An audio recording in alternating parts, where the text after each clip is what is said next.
That specific name? Says the tutorial tester. He's surprised while a boy approaches. He was about to say something about the test, but the second the goblins spawned, a figure passed and beheaded both creatures in a single strike. Hyuga was confused. Who's that guy? See, today is the player qualification tutorial day, and until now he's unimpressed with every single attendance. They all suffer too much to kill some mere goblins and can't barely hold on. A 2 versus 1. This guy is even scared of going to the next stage and decides to quit. The best until now reached the round 20, which is okay. So what the hell is this? Why, in a minute he's seeing a sea of dead monsters. The boy keeps advancing rounds faster than even he could follow. His cuts are too sharp and his movements too skilled. Something beyond a master swordsman. Test 49 came and the ground shook, the floor began to crack. But before we have to understand who is this boy. He used to run the strongest team and being the rank 1 guildmaster. So why is everyone dead on ground while he's barely being able to hold on and it's about to die? He's been friend with this blonde guy called Kyojo for the past 10 years and even gave him a rare legendary item to protect him on this dangerous raid. All so they could succeed in the floor 8. But when the boss appeared and Narukami and his teammates went to fight it, Kyojo and his goons smiled. The perfect chance to get rid of the top guild had arrived while they were distracted fighting and this cute healer was giving her best. The fake friend suddenly appeared from behind and stabbed her. But why this guy is betraying Narukami if they are all trying to save the world? 10 minutes fast forward and Kyoji shouts that he hated how much they've helped him. He hated being in the shadow of Narukami and his top 1 Blue Eyes guild. But today that changes. That's what Blonde thinks, but he's not ready for what's to come. A lid hits the floor and a boy pops out of a trash bin, asking himself if this is Earth. He's now Hosoi Subaru at level 1 who has memories of people saying that he's a loser that don't come closer to the real Subaru that died 20 years ago. He then sees online info about the Blue Eyes guild and strangely still exists, and people are saying to carry his past will, then one saying to carry it is none other than Kyojo himself. The revenge target is obvious, but he's just a level 1, while this guy has all his past power plus 20 extra years of leveling and farming. He promises that he will make this bastard remember who's the real top 1. But how is he going to fight the guy that now owns the Hunter world? The envy of Blonde has its roots. In the final battle when the boss used its first roar strike, Narukami was able to stop it with a single strike. While his companions drowned him in praises, Kyojo envy at the side only grew stronger. That day and moment he stabbed the healer and smiled on her death, Subaru was being attacked by the boss. It felt as if Kyojo was attacking out of anger, but if we roll back, we discover that that same guy used B in Narukami's team. But he left it saying that he had a new plan to become stronger. The plan was killing him. So now we're back and the question is how a level 1 is going to kill the strongest guy on Earth. Plan A was to find some info on the old players of Blue Eyes. So he went to his own memorial while everyone prayed with their Subaru's mask on. He saw a glowing flower above the casket. He rushed, grabbed it, and recognized that this was one of his old teammates' skill. In the day of the last battle, he used a cyclone skill to push the bodies of friends away. So maybe that had a chance to survive. But if they are alive after all this, are they still truly his allies? With no power, rushing things is the worst option. So before any contact, he need to get his strength back. Sword in hands, cause in 2 days the player qualification tutorial will begin. The good part of Kyojo being alive is that he can be killed, eventually. Now we're back at the test day. The moment he achieved the step 49, the place trembled, the floor crackled. Hyuga shouted for him to run. Was he thinking he was Narukami Subaru for some reason? The Goblin King spawned furious seeing the sea of green bodies. Baldi asked for him to forfeit, and the boss advanced. Hosoi dropped his sword, grabbed iron nails from a mace at the floor and hurled them directly at the boss' eyes. The creature staggered back, and the moment it struck down, Hosoi sidestepped. Bliss precision came from training with this goth babe. If that was my trainer partner, I would also be that precise. 1 to the jugular and multiple to the body. The unbeatable king was already exhausted,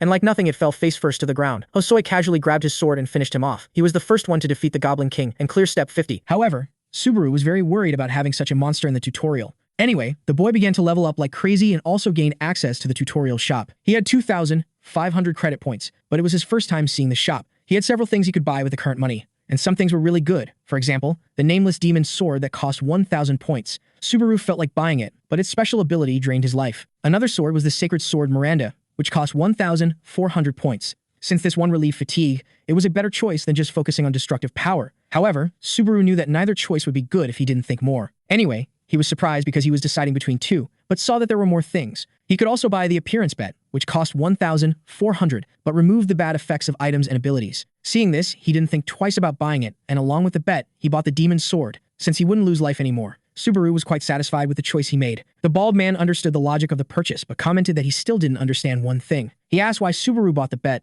because it could be useless in the future. Then, Subaru questioned whether he really needed to share everything he thought, and, naturally, Hyuga felt a bit disrespected. In any case, the bald man accepted to let it go this time and acknowledged that he had nothing. In the end, Subaru only thought that he didn't expect the kid to become an instructor. A long time ago, Hyuga was a fan, and he went to ask for an autograph. Subaru bluntly said he didn't have time for that. Then, the boy begged, almost crying, and said his name was Hoger. Apparently, time had not been kind to make him bald so early. Anyway, Subaru said he didn't want to answer anything and asked for the results to remain a secret. Without hearing anything, Huger said he would teach the boy to be a good citizen, and asked if Subaru would join the Knights Guild, but he replied no. Hoyer panicked and tried to say how lucky the boy was to have an instructor guiding him. However, the protagonist simply went upstairs, leaving the bald man alone and sad. Seconds later, on the second floor called the Starting City, it seemed like a fair was happening. Everyone was selling their goods, but Subaru was worried. He had gained an impossible chance, a second opportunity to change everything. Having lived this once, Subaru knew he had to do things better than before. This was for his comrades who must be waiting for him and to finish his revenge. In the starting city, there was a private training room. There, it was possible to test skills or equipment,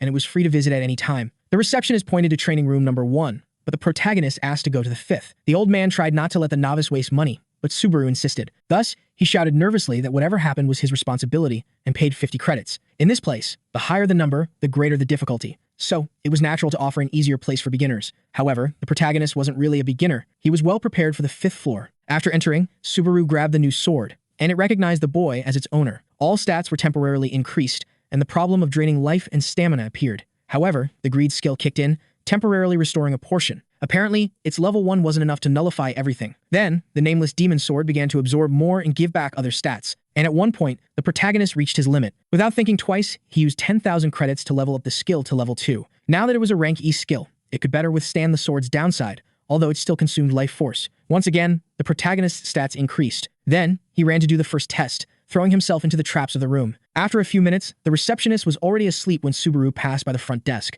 Waking up suddenly, he wondered if he was dreaming, because it seemed like that young man from before had just passed right in front of him. The receptionist got up trying to remember who it was, since only 10 minutes had passed. To be sure, he went to room number 5 to knock on the door, and he entered when he heard nothing, then was more surprised than ever, because the room was so destroyed that it looked like there had been an earthquake. The next day, Subaru stretched and complained because he felt his body as hard as a rock. The good side was that it was a weak demon sword, because a normal one would have been even worse. The negative effects had already worn off, thanks to which Subaru managed to use a bit of the power. With his current status, he couldn't even hold a demon sword. The compatibility of the skill he bought with the sword was great, and Subaru was already thinking that the greed bet would help with electric skills too. The problem was how he would improve it, because after leveling up, he was already broke. Having money problems made Subaru lament how messed up he was. Anyway, a person on the street comments to his audience that he feels a lot of nostalgia being there. He is a streamer who, after just receiving 1,000 credits from a guy named Alexandre, pours coffee on his own head. Subaru immediately thinks that this guy is crazy, but he looks online and finds a news article stating that 1in3 players is a streamer. Currently, there is a system where you stream and earn points in real time. Suddenly, someone arrives talking about the boy being there too. He says it's funny to find Subaru there. The protagonist starts to feel his body strange, as if he didn't like the person. This guy asks if Subaru is just going to ignore him, and the hero realizes he is afraid of him. The protagonist explains, trembling, that he also managed to get here. Then the guy sits down saying he is screwed because a loser like him managed to pass the tutorial. He confessed that he was hoping Subaru would die to the goblins. Before waking up in the trash, the true owner of this body was being bullied. Isaac said he did this because he was trash. He said the boy's name annoyed him and that he couldn't even do what he asked. Subaru said the credits he earned weren't enough to do it. However, he got kicked in the stomach when he tried to talk. He also ripped open a food bag and told the boy to live there in the dump because if he left, he would learn a good lesson. These memories made the hero understand why he was inside a trash can. Anyway, Isaac starts bragging that he made it to level 20 and that he is Reinhardt's son. He also says he learned a rank B skill, which is the maximum you can get in the tutorial. So Subaru just compliments the boy and warns that he is leaving. But, in this case, the blonde asks the hero to take advantage of him, leaving to buy a coffee and some snacks for him. Since Subaru doesn't respond, he starts to get furious. He asks, almost exploding with rage, if the boy has gone crazy for not obeying right away. However, it wasn't like Subaru had any credits left. Anyway, Isaac tells him to sit down, but the hero really didn't want to waste time avenging the body's owner. He was going to leave without causing problems, but the blonde grabbed the protagonist by the arm. Isaac angrily asks if Subaru wants to find out what he does when disrespected. But the protagonist responds in kind, telling him to let go if he wants to live. The blonde says, almost bursting with hatred, that Subaru can't be so full of himself. Subaru just thinks he can't create a scene in front of all these people. But suddenly, the blonde starts laughing uncontrollably. He asks if the protagonist is scared because he knows he is a weakling. He also says that he must have barely escaped dying in the tutorial. But even though he is feeling good, he warns that whenever he wants, he can make him disappear without anyone noticing. Then he leaves, telling his friend to take care, which irritates Subaru for still being called a friend by Isaac. It is said that there are 2 ways for players to get stronger. The first is by completing challenges. Passing the tower challenges and receiving rewards while continuing to level up makes the player strong. He needs to pay credits, but at least he doesn't die, just loses money and progress. The second method is hunting monsters outside safe zones or clearing special dungeons. It's much faster than challenges, but it's also real, so if you die there, you die in real life. Now Subaru was in the Orc Dungeon, a pretty dangerous place for players, but he thought it was better to take risks than to advance slowly, because the dangerous also means it gives better rewards. In his player kit device, Subaru checks some news again.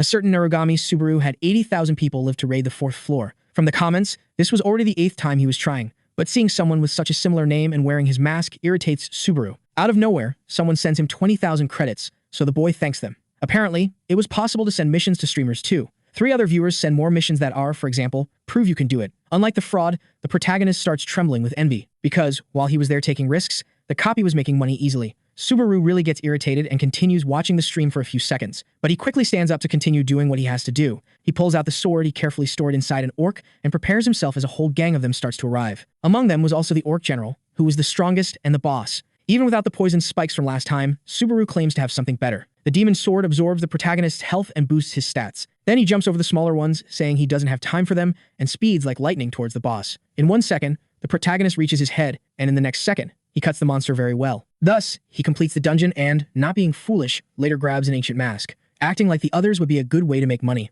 So he put on the mask, thinking he would just do what he already knew. After all, among all these streamers copying the hero, he was the real Subaru. At the entertainment company Souten, Narukami-ku starts a stream and a girl watches it. However, at one point she screams in anger and scares her colleague, making him jump out of his chair. She is outraged that 5 people couldn't clear a dungeon. The friend asks what's wrong because the first ones were supposed to earn 1,000 credits. Then he explains that some guy named Subikichi messed everything up and that he might be a fan of Subaru because, while the real one was missing, the others were using his name. For her, despite living off this, the streams were dead because everyone was imitating Subaru. She also thinks it's disrespectful for these incompetents to risk their lives without knowing the basics. The friend asks why the girl gave up on the tower to work there then. After thinking, she replied that it was boring. In fact, the friend also shouldn't be talking much because he also gave up. He knew she had started climbing to meet Narukami-ko, and then lost motivation. Anyway, the girl screams that an excellent kid has appeared. However, since he was also wearing the mask, both nearly fainted. The boy asks why his colleague was watching such a lousy stream from the 2nd floor. However, she admits that whenever she sees someone wearing that mask, she gets a little curious.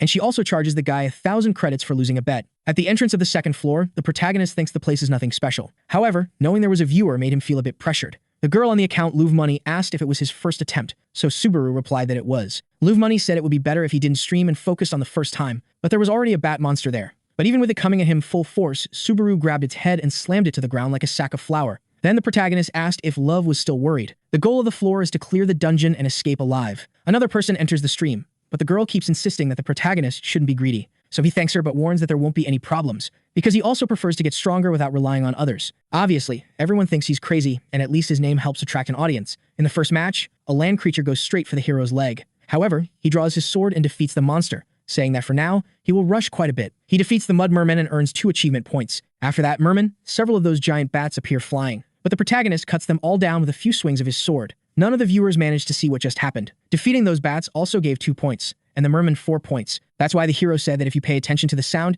you could notice how many were coming and from where they were coming. And as the viewers were very surprised, Subaru said he would talk more. It still wasn't enough. He wanted to earn as many achievement points as possible. People were debating whether he was right to be quiet or was about to take a big hit. And it seems that way because the protagonist arrives at a place that looks like the bat's nest. When they notice Subaru there, the chat becomes very worried. But one person leaves a mission of 100 credits to the protagonist if he kills them all. The people think the guy is trolling, but Subaru thanks for the 100 credits. Back at the streaming company, the boy shouts asking what his colleague is doing, focused on that. However, he apologizes, and even so, she doesn't pay attention, as she is glued to the hero's screen. The boy asks what she is so interested in. Then, she warns that something is different. He starts to say that he will pay the debt, but the girl says that's not it. In fact, she had only been paying attention to the protagonist until now. The boy really can't understand, but it made sense, because he was exploding all the monsters alone. So, that habit of paying attention to those wearing the mask paid off. In the past, Subaru was praised because, even when he was countered, his breathing and focus remained the same. To others, his techniques seemed light all the time, as if he already knew what the enemy was going to do. Then, the protagonist thought for a bit but replied that he had no idea he was doing anything,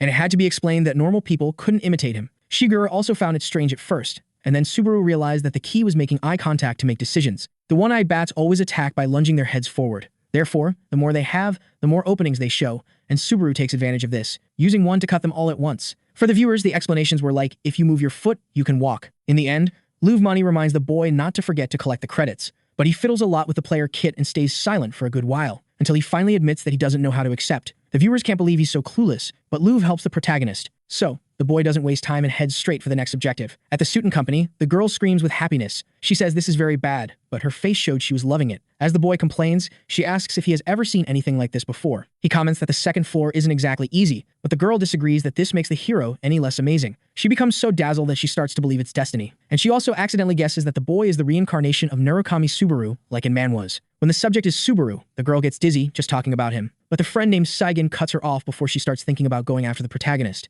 That was exactly what she wanted to do, but Saigen was thinking like an investor. He said that if they talked about this to the boss, they would get scolded, so the two argued. But Luv gave up just for now, because she continued watching the hero's live stream. Finally, the protagonist is in the most important area of the dungeon. There was already the final place to complete it. Then, he leaned against the gates. and they opened by themselves, revealing a monster that was sleeping inside. That monster was the warrior wolf named Greg, the boss of the floor. The mission's objective was to earn the respect of the warrior wolf through a test. The system never said this was a monster to be hunted. It was a guardian, but someone offered 3,000 credits if he could defeat the wolf. In the protagonist's reality, that amount was quite large, so he became worried. In the end, the monster started to move little by little until it got up from the ground and began to talk to our hero. The first thing the wolf asks is if the protagonist is really alone there. Then, the hero asks him to check if he wants. Greg admits that he finds him interesting and that he smells like a very good warrior. The wolves of the warrior tribe can differentiate scents and scents that reveal what a person is. Basically, in a second, the wolf gives permission for Subaru to continue advancing. But the hero apologizes and informs him that his objective is Greg, which leaves the wolf quite confused. Subaru explains that he has a mission to kill him, and having sensed the smell, Greg is able to understand. Back at Soughton, the two workers go to talk to the boss.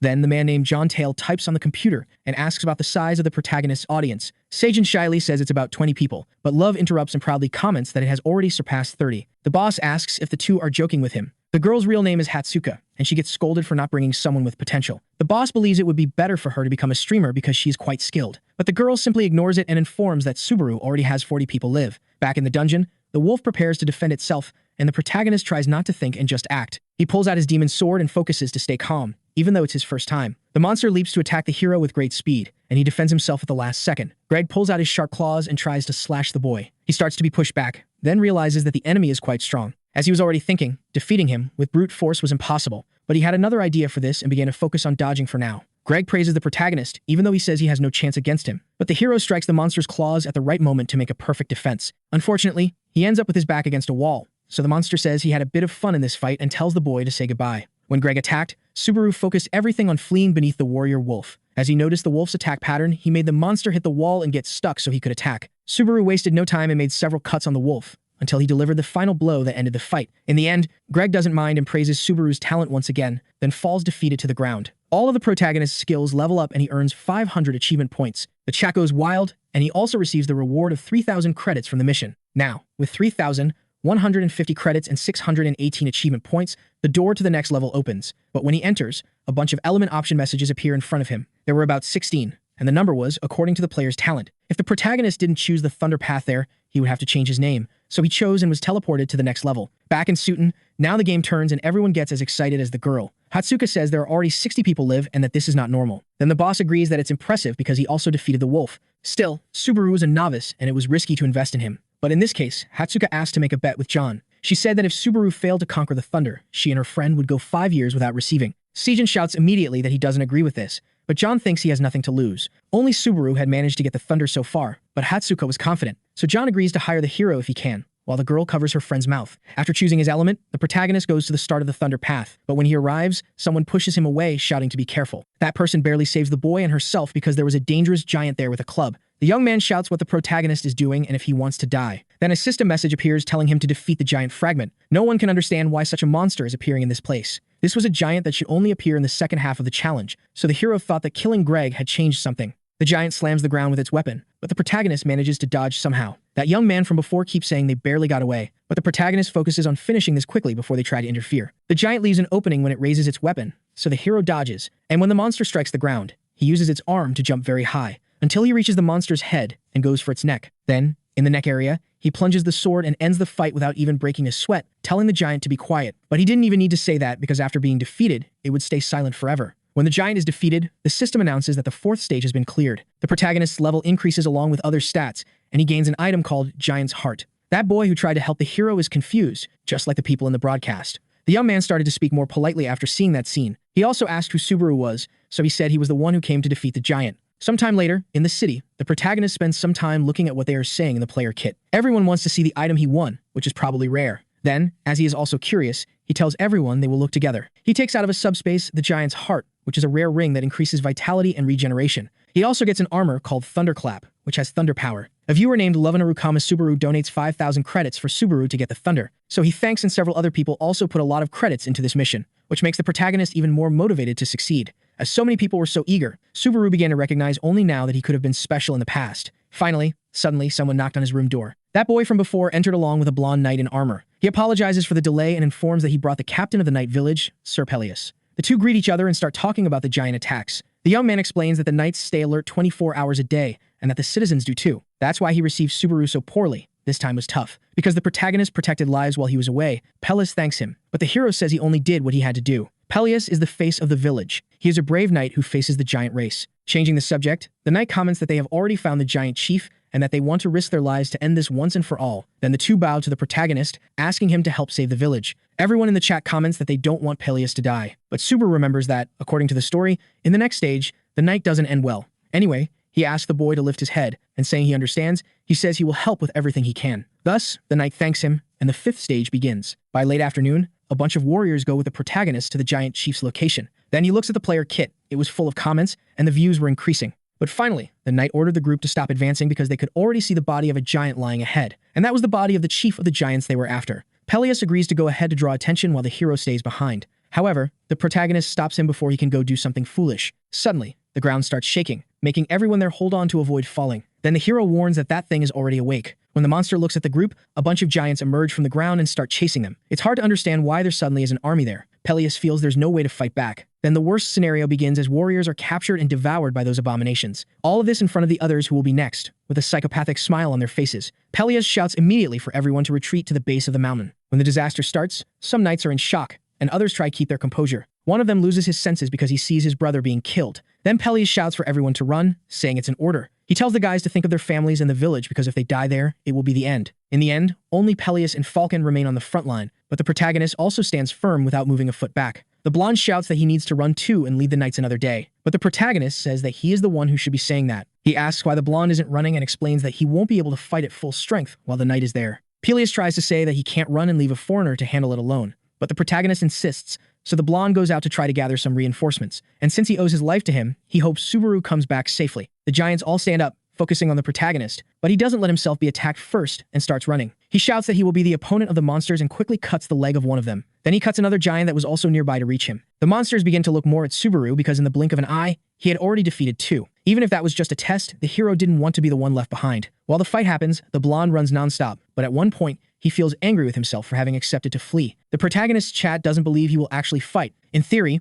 Pelias was going to die there, but Subaru knew he could already save everyone. So he continued on the battlefield and defeated two more monsters with one attack. Swinging his sword nonstop, he sends another one to the sky, and the demon's sword continues to absorb energy. Subaru starts to get tired, so he runs to clear a path and find the chief soon. Using the bodies of the giants to propel himself forward, he jumps over several smaller monsters and lands on another, but he doesn't stop. Subaru keeps jumping from giant head to giant head, and his equipment helps his stamina. He really needed to find the chief, and by the luck of fate, he managed to spot him in the midst of it all. The chief also seems happy to kill the protagonist. Subaru becomes more worried because if he doesn't finish the fight now, he will die. So, while the monster prepares an attack, he hopes it works. Subaru snaps his fingers to activate the thunderclap ability of the armor. The thunder hurts the giants, but what drives them crazy is the sound, so they all start thrashing around. Since even the boss can't escape this, the protagonist jumps over him, and not missing the chance, drives the sword into the giant's neck. It was such a quick move that the monster couldn't react, so it just fell backward, and the system notified that Subaru won. All the protagonist's stats increase significantly, and the chat is left in awe. For Subaru,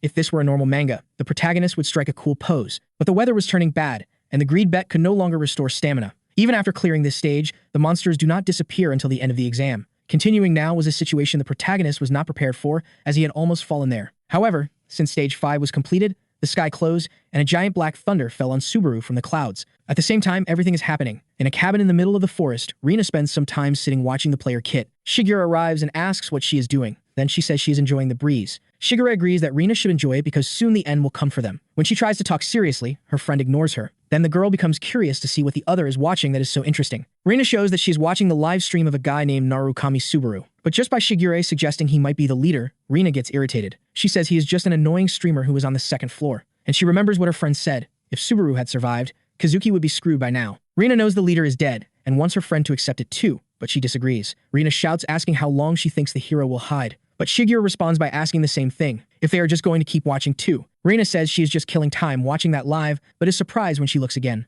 Then Shigeru also looks and makes the same shocked face. In the test, the protagonist manages to use the thunder element on the giants and also uses electricity on his demon sword. Then he becomes much stronger and cuts not just one, but all the giants that come near. When he finishes, Subaru realizes he won't have the strength to walk back. He defeated the monsters, but he was wrong to push himself too hard. Fortunately for the boy, he wasn't alone. Pelias really went to get reinforcements, and when he found the hero there, he ran to help him. But the protagonist couldn't even talk and was closing his eyes until he fainted. In the entertainment company, there is a tense atmosphere because they stopped watching the broadcast. Seijin and John try to think of a way to comfort the girl, and and she seems to be crying, but in reality, her face was just red from embarrassment. She had sent a message to the hero and didn't want him to think it was just business. However, Sagan remembered it was indeed a work contact. Hatsuka shouts that she is much more a fan than a manager, so it's normal. And changing the subject, she says she already told that to the director. The thunder power that only Subaru had was now his and this new player's. John has no doubt that the boy did something worth paying attention to. Suddenly, Sagan announces that the hero read the email, and Hatsuka almost faints from excitement. But, unfortunately for the poor girl, he only viewed it, so the girl's enthusiasm went down the drain.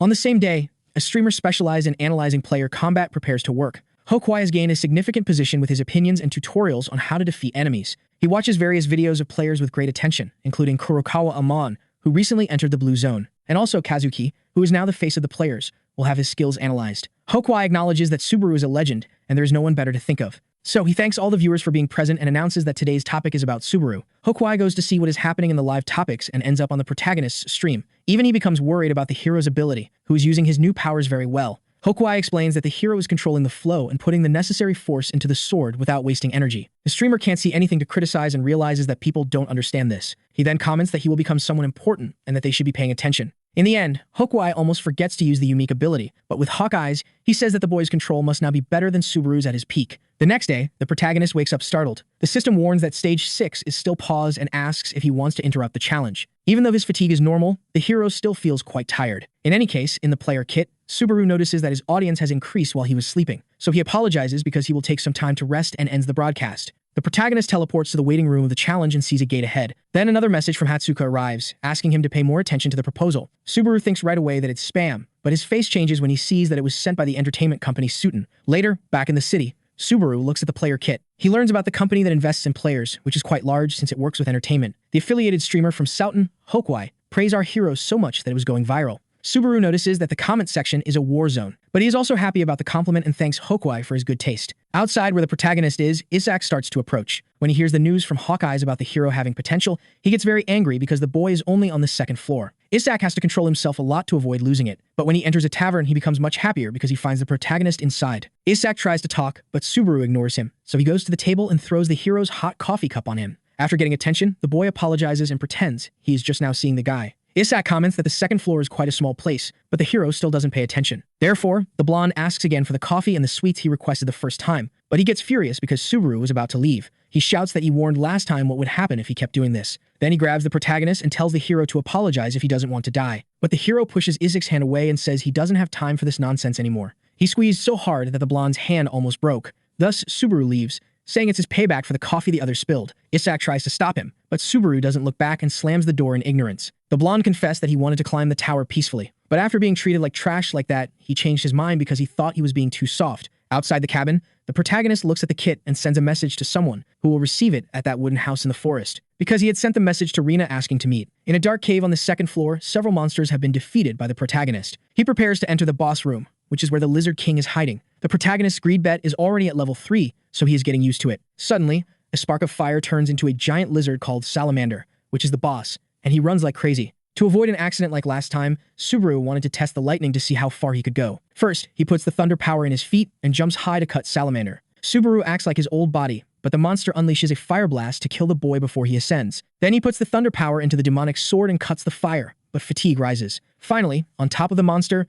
the protagonist uses all his strength and splits it in two, finishing the dungeon with a foot on its back. At the dungeon exit, the hero sees that his fatigue is decreasing more slowly and that he still has plenty to spend. The problem was that to increase the greed bet, it was now 40,000 credits. Subaru just wanted someone to show up with a good job for him. But at that moment, a person appeared in the back of the forest calling his name. This person was already laughing at him for trying to level up there and said that, despite having known each other since childhood, he is still very surprised. Subaru says he is persistent, so Isaac quickly states that his patience has limits. And very close to the hero, he comments that he thinks it's better for this to be the last meeting between the two, which makes Subaru curious. Back in the main part of the starting city, the boy with hawk eyes enters a regular wine cellar. Inside, the president of the Souten company, John, calls for him to come sit down. The two talk about normal things, like how work is going well, then Hokwai says it's more or less. However, John says that it's normal and that his audience won't just leave for no reason. Anyway, the two quickly get to the main topic, which isn't just having a cup of tea. The president wants to know about the evaluation Hokwai made of the protagonist. So, as he has already said, he repeats that his talent is greater than Subaru's.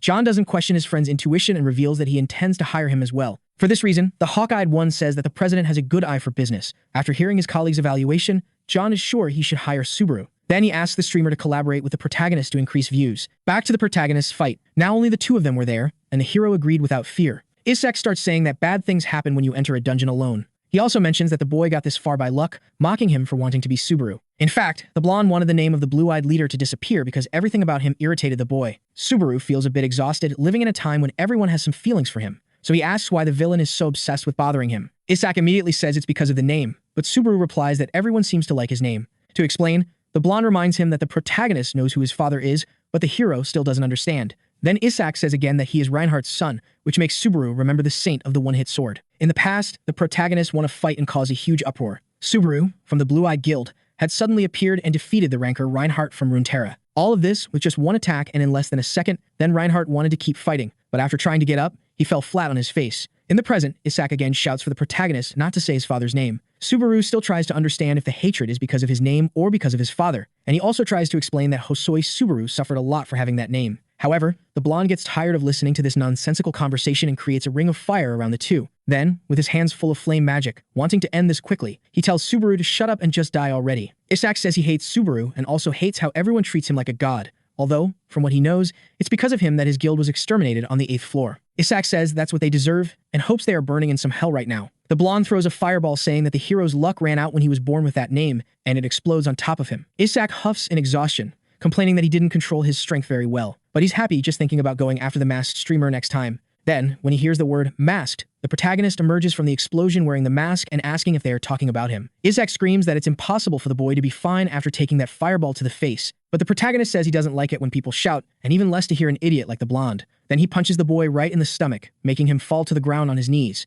After the hit, Isak can't even speak properly, so the hero mocks his face. Isak can't believe this is happening, so Subaru invites the boy to play a game. He asks his colleague to guess if he is Hosoi Subaru or the masked streamer Narukami Subaru, or maybe even the real Narukami Subaru from the Blue-Eyed Guild. Isak starts to understand that the protagonist is the famous boy from the streams, but for a loser like him to get the thunder element, he doesn't think it's a big deal. He says that a nobody like the hero won't be able to win at this level, and because of that, he says it means he is superior to the real Subaru of the blue eyes. Isak lunges at the protagonist, exploding with rage, but now Subaru reacts brutally, cutting the boy's arm. While the blonde tries to understand, the protagonist asks how he is so confident. Isak is still very confused, but then he starts to remember when Subaru talked about Hosoi's suffering as if he were another person, and he ends up discovering that the protagonist is the real Subaru, but it didn't help to find out before being completely cut off. With 2 strikes, the fight was over and the blonde passed out. Then the hero said that this would be his thank you for borrowing Hosoi's body. In a regular restaurant, people comment on having a Subaru fan there. They feel secondhand embarrassment and see that he is doing a live stream. After thinking a lot, the hero understood that wearing this mask all the time was good so enemies wouldn't know his identity. And finally,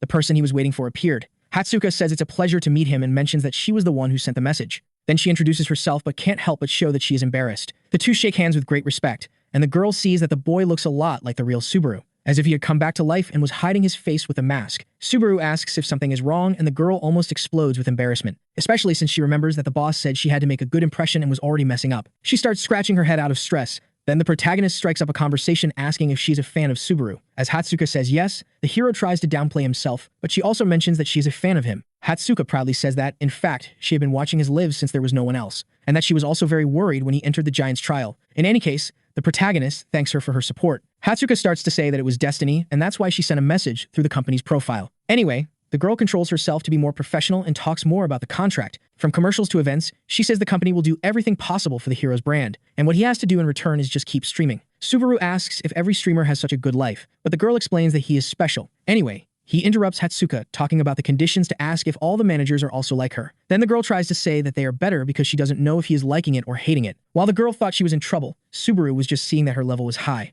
That's why he stayed quiet, because if a company manager was so strong, he had to become much more powerful. Hatsuka becomes increasingly sad, but suddenly the protagonist says he thinks he can trust her, and he extends his hand to formalize a contract with the Suiton Entertainment Company. Then the girl thanks him for his trust, almost crying with emotion. The next day, the protagonist opens a live stream and 703 people join to watch. He goes crazy that the views increase so much overnight, but Hatsuka was working for that, so he calls the audience to have fun with the show he is going to give. The protagonist starts the 6th stage called Legend of the Thunderpath. On a rainy day, inside a tent, the group of knights is preparing a plan to advance further. Peleus asks if the protagonist is already there. Then Falcon says no. Another one asks if they can trust him, and a colleague says it's hard to believe that a foreigner defeated the giant chief alone. 2 more say that the blonde can't be that naive if he didn't see him fighting. But Peleus shouts for the 2 to stop talking nonsense, and just when they were talking about Subaru, the boy appears. Peleus immediately goes to check if he is okay, then the hero says he is fine. In the eyes of the others, the protagonist's mask is quite suspicious. The hero realizes that the others don't believe he defeated the giant. He remembers that Hatsuka agreed to make a position to mute his microphone, so he only tells the NPCs that they are being very arrogant. Before anything else, an older knight thanks him, saying his name is Dale. Subaru says it's a pleasure, and the old man says he was defending the village when they were attacked by him.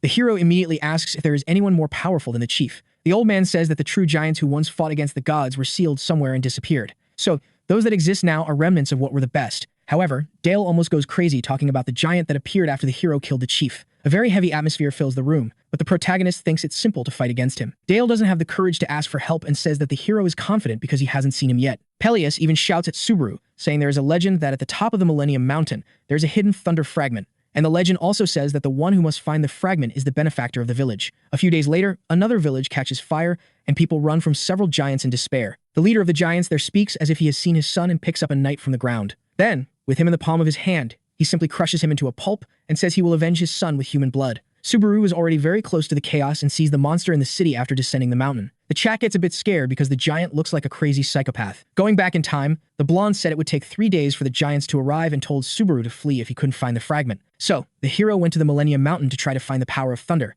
But he wasn't afraid because he trusted he could overcome any challenge. The problem was that this catchphrase was the same one he used before, so the chat noticed the reference. Some supporters of the protagonist set missions worth credit for him. Anyway, the young man continues riding his horse until he reaches where the blonde said one of the thunder fragments should be hidden. Our hero stops when a huge stone wall blocks the way, then he starts to search. Peleus said that the fragment was passed down through legends, but he didn't even know what it was. Unfortunately, the blonde also didn't know how to obtain the power, but he was sure that whoever controlled the thunder would be able to defeat the giants. In the human world, Hatsuka shouts to the boss in happiness that she closed a contract. Then, he laughs a lot and says that the girl has finally become a decent person. Hatsuka thanks him but also asks if she wasn't good until now. Anyway, John informs that he met with the hawk-eyed man and hangs up, saying the young man will get in touch. As soon as the work ends, the girl lies on her bed happily to watch the hero's live stream. Watching him on screen and working personally was her dream come true. The girl caught the broadcast just as the protagonist said that catchphrase, but she was surprised instead of anything else, because she found it strange for him to say that so naturally. At the top of the mountain, the protagonist activates the thunder power and everyone thinks he is nervous.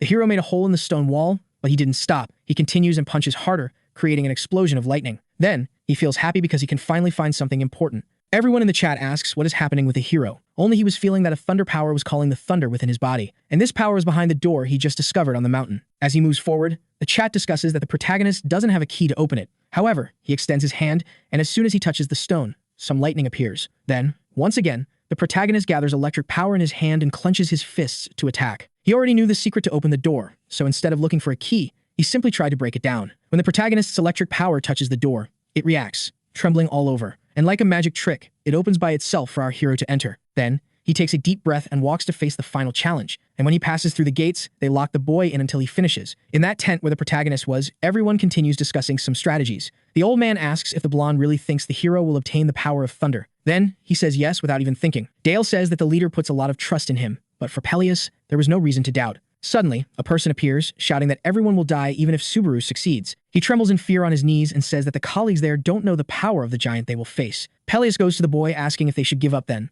The blonde really wants to believe in the protagonist because they were saved by him once. However, the boy says it's easy for Peleus to say that when he hasn't seen the monster. Out of nowhere, the tent starts to shake, and things from the tables begin to fall. Then, a knight enters the place shouting that the enemy is here, which takes everyone by surprise because they didn't expect him to arrive so quickly. Inside the cave that the protagonist opened, he walks trying to find what the test wants him to do. Some say it doesn't seem to have anything, and a few mention interesting things, like how thunder can be so fast that it can't be seen. Subaru then starts trying to find something he isn't seeing. He closes his eyes, remembering that the name of the challenge is Thunder Path. The strongest power he was feeling was coming from beneath his feet, so he had an idea. He picks up a stone from the ground and throws it far away with all his strength. As electricity disperses in the air, it becomes invisible to the human eye. But the further it goes, the stronger it gets. Then, the protagonist's stone is destroyed a few steps ahead. Even knowing it's a test, the only choice he has is to keep moving forward. Then, the hero thinks it must be some kind of cruel endurance challenge, where if he can't pass, he will die. Several people give missions to the protagonist, and some tell him to stop to avoid dying. But he thanks them and continues on. In the forest cabin, while preparing dinner, Shigura looks at the player Kit with great attention. So much so that when Rina appears, she jumps from her chair in fright. Rina is startled too, then asks if her friend was watching something suspicious. Obviously, Shiguri says no, and that she's just a bit tired. Rina, in turn, teases her by saying that hair usually grows more on perverts. In fact, since she was banned from watching streams, the girl had been bored. But Rina became curious because it seemed like she was being kicked off the couch. Shigura gets so anxious that she yells a lot at her friend. She tells the girl to rest somewhere else and to stop meddling in everything she does while turning off the kit's sound. Anyway, Rina feels uncomfortable there and gets up from the couch to leave. Since she crossed the line, the friend says the other can stay a bit longer and eat, but Rina slams the door in Shigure's face in anger. In any case, now Shigure can go back to watching the stream she was on, because if Rina had seen that she was watching this, it would have caused trouble. The girl thinks that even if they were different, Subaru wouldn't forget them, and it catches her attention how the protagonist behaves just like the leader, except for the part where he seems desperate for credits. In the end, the girl got distracted, so Rina's hand touched Shigure's shoulder asking if she thought she wouldn't notice. And just by the girl's expression, it was clear that she was furious. In the Thunderpath cave, the protagonist continues to proceed very carefully, but there comes a time when he starts getting electrocuted, and there his progress is only at 2.3%. Subaru can only endure because he feels a familiar sensation, as he had to deal with this several times in the past. With 3.2% progress, it becomes clear that he still has a long journey ahead. But he pushes on, because now that he knows the objective, he just needs to be resilient enough. The people in the chat don't understand why he isn't running, because they aren't feeling his pain. Obviously, reaching the goal is the main thing, but if possible, the hero still wants to explore something else in the cave. Watching the stream from his home, Hawk Eyes pays close attention to everything. He remembers that John said to collaborate, and that was something the boss didn't do. John mentioned that when it came to succeeding in a stream, it was only possible to control half of the things. Hokwai knew that popularity would be measured by the types of players that existed. Subaru's stream felt less like a veteran talking to fans and more like a calm vlog. Narukami was still a beginner streamer, so Hokwai just needed to do what he knew. This was a chance to ride a meteor coming at high speed and make him a shining star in the sky. People said that Hokwai stayed in the analyses because he didn't have the confidence to climb the tower. But the truth was that, like everyone else, he also wanted to reach for the stars. For a moment, he began to dream of being like Subaru and lost a bit of focus on the stream. He gets scared and quickly goes back to work, but sees that he missed something very important. Back to the protagonist's stream, he is still walking, but the closer he gets to the end, the more injuries he has. Subaru doesn't stop or complains of pain. Instead, he walks and endures everything in silence. It is said that the most powerful lightning is the one that penetrates deepest into the body. Now the hero has walked enough to have electricity within his heart and meridians. With progress at around 20%, the meridians are opened and the hero gains a point of magical power. Random meridians are concepts of power, and just as the smaller meridians are like veins running through the body, opening them is like unclogging the entrances. In other words, the power of thunder entered the protagonist's entire body. Hosoi never went through the process of removing the impurities from the meridians, so the hero was improvising. Normally, this is done with a person's own magical power, because using an external power is dangerous and brings excruciating pain. Even while bleeding profusely, the protagonist continues to move toward his goal. Rina feels sad watching this scene at home. She watches in silence. As a player, the girl knows what the hero is doing, but she doesn't know the reason. While moving his body, he is basically sucking an external power instead of his own magic. Everyone knows that the pain is immense and that usually, a person faints immediately. Even though death in the exam isn't a reality, the pain is real. So the girl almost cries, wanting to know why he is going so far. With 50% progress, the opening of the smaller meridians is more or less complete. Therefore, the hero realizes he made a mistake. He was feeling so bad that he thought he was going to die and fail. In the past, Subaru often said that there was no challenge that couldn't be overcome. That was how he motivated his teammates, because in the end, he always won. But now he was regretting everything. For the hero, if he hadn't spoken with such arrogance, maybe none of them would have died with him. To make matters worse, Subaru remembers that the last words he heard from the blonde were about being arrogant. All of this was his fault, and he kept walking as far as he could. But eventually, the hero falls face first to the ground and can no longer even move his arms properly. After fainting, the protagonist wakes up in a green field with his old body and unsure of where he is. But when he turns around, he sees all his companions having some sort of picnic and is shocked. Shuhei, Sauda, Kei, Iori, Shigure, and Rena are all there together. So, despite it seeming very much like a dream, he runs to his friends. When he gets very close, Subaru starts to cry because everything feels so real. He laughs and says he had a terrible dream and wants to tell his companions, but his friends respond by accusing the hero of causing their deaths. Subaru becomes desperate, and the girl who was stabbed by the blonde asks why he didn't protect them after boasting so much about being good. A kind of red fire transforms the picnic's campfire. Subaru tries to scream and explain himself, but his friends turn into unrecognizable, vengeful souls. The hero screams even louder, begging his companions not to leave him alone, and he becomes so desperate that he kneels on the ground and pleads, but an explosion ends everything. Back in the real world, Subaru wakes up realizing he went through a hallucination. With progress at 97%, he is still very injured but close to the end. So, despite the hallucination being bad, he is grateful for remembering the reason he is alive and what Kazuki did. In the test village that is about to be attacked, the entire population stands with the knights prepared to defend themselves, even though they are terrified, because at least one of the giants has already passed the wall. The knights are trying to find where the real boss is. They also say that the hero must have fled, but Peleus shouts that he hasn't. First, they entrusted the future of the village to a stranger, and then they doubted the leader. That's why the blonde asked if the complainers weren't ashamed to call themselves knights. Dale quickly states that the leader is right, and that before blaming anyone, they need to protect the village. He draws his sword with magical energy and asserts that knights must protect and not be protected.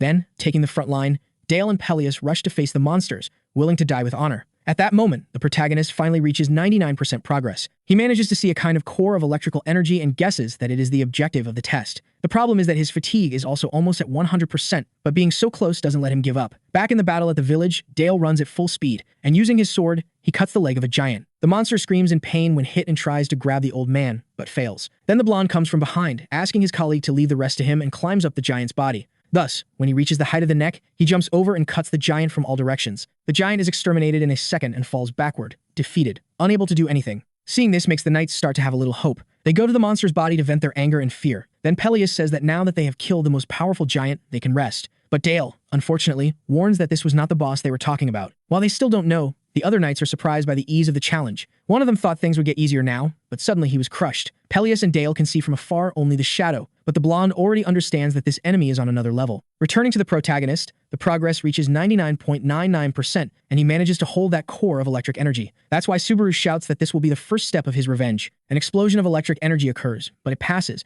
and when it passes, it seems he has finally managed to finish. However, at the moment he was relaxing, a shock ran through Subaru's body because the opening of the smaller meridians was completed. If he had been hit one more time by anything else, he would have died. But, luckily, the protagonist only fainted after completing the 6th stage. From afar, John is bothered by how the protagonist always goes to the limit, because he thinks he doesn't know when to stop transmitting. In a call with the Falcon Eyes, the two say they were watching Subaru's live stream now, but Hokwai shouts over the boss that the hero is going to become a star both as a player and as a streamer, just like in the case of Narukami Ko. Hokwai says that what the hero is doing is what the audience wants because it is closer to reality. After all, the true leader of the Blue Eyes was a player and not a streamer, which means they would be witnessing the birth of a new Subaru live. Back to the protagonist's broadcast, after some time on the ground, he manages to get up. His whole body aches from fatigue. It is at 81 out of 100, but Subaru's stats have risen, and since he passed the 6th stage, he gained several credits from his viewers. Now the protagonist has about 20,000 of them, which is half of what he needs to increase the level of the greed bet. At least now he has the key to defeat the giants, an item called the Spear of Lightning that is legendary and that no one in the chat knows.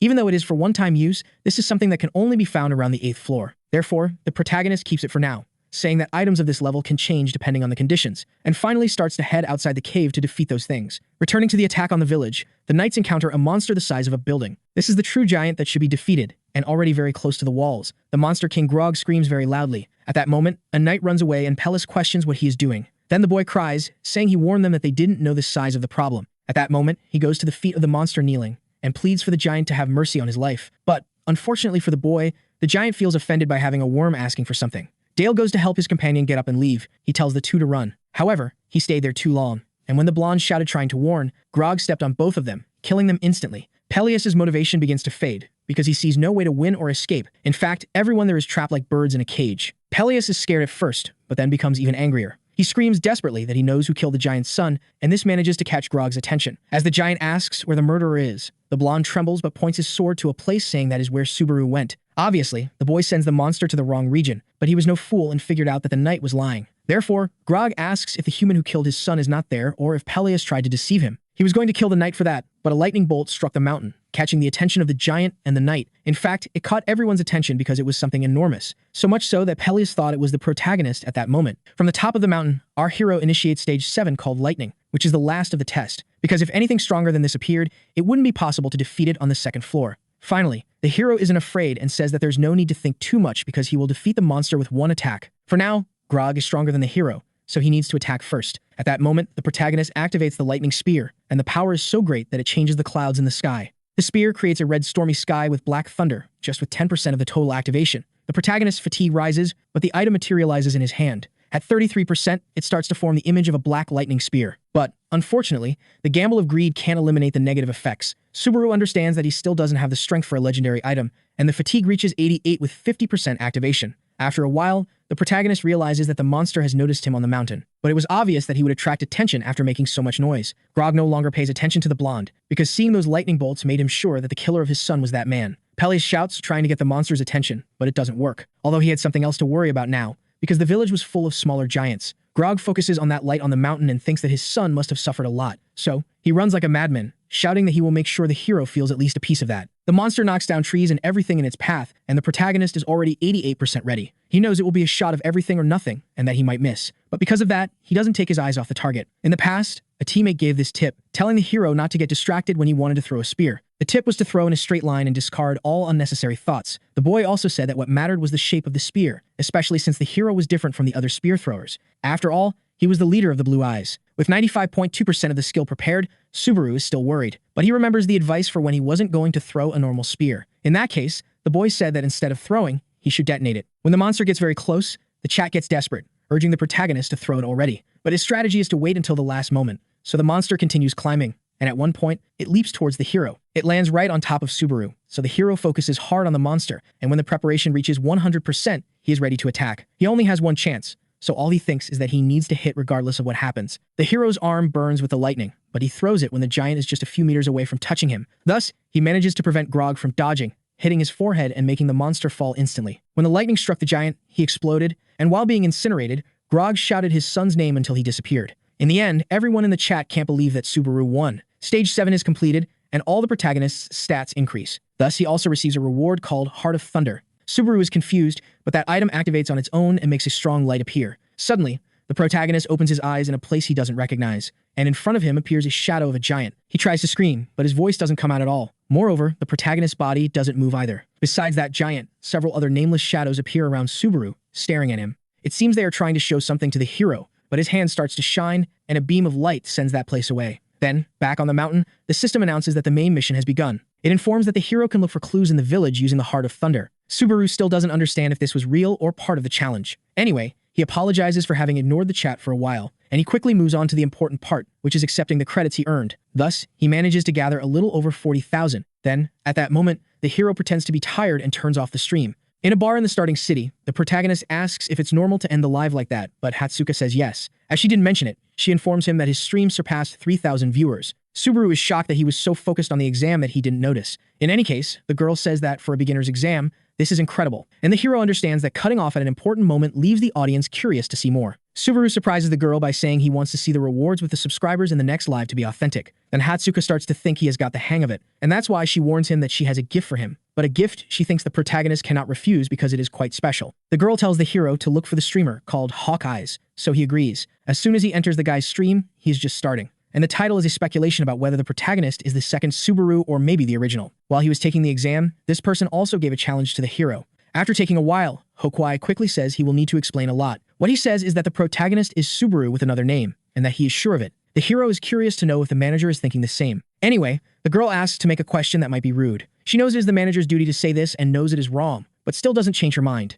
Hatsuka asks why the protagonist is a streamer. She questions because she thinks it is not for the money, so he thinks for a bit, leaving the girl with her heart racing. But he says it is indeed for the money and that there is no other reason. Hatsuka feels even more embarrassed. She agrees that money is important and apologizes for the question. Therefore, to try to make him forget about it, she starts talking about the rewards. Hatsuka gives some information about Hokwai, like him being a long-time contractor, and lays out everything they plan together for Subaru's future. It was decided that Hokwai would share the profits with the boy because he would do reacts to his lives. Then Subaru happily says he only hears good news in this agency. The girl gets embarrassed and he says this is not a normal bonus. That's why Hatsuka asked if Subaru would want to work with Hawkeyes. On the way home, the first thing the protagonist thinks is that maybe he shouldn't keep wearing the mask all the time, and that he doesn't need to focus on wanting money. He feels embarrassed, but the more he builds new relationships, the less he knows what he should hide. In any case, for now, with these 40,000 credits, he raises the greed bet to level 4. However, now with only 120 credits, he will need more money. At least when he lies down, he remembers that he will have the collaboration with Hawkeyes. Speaking of which, he takes out that flower he got from the museum,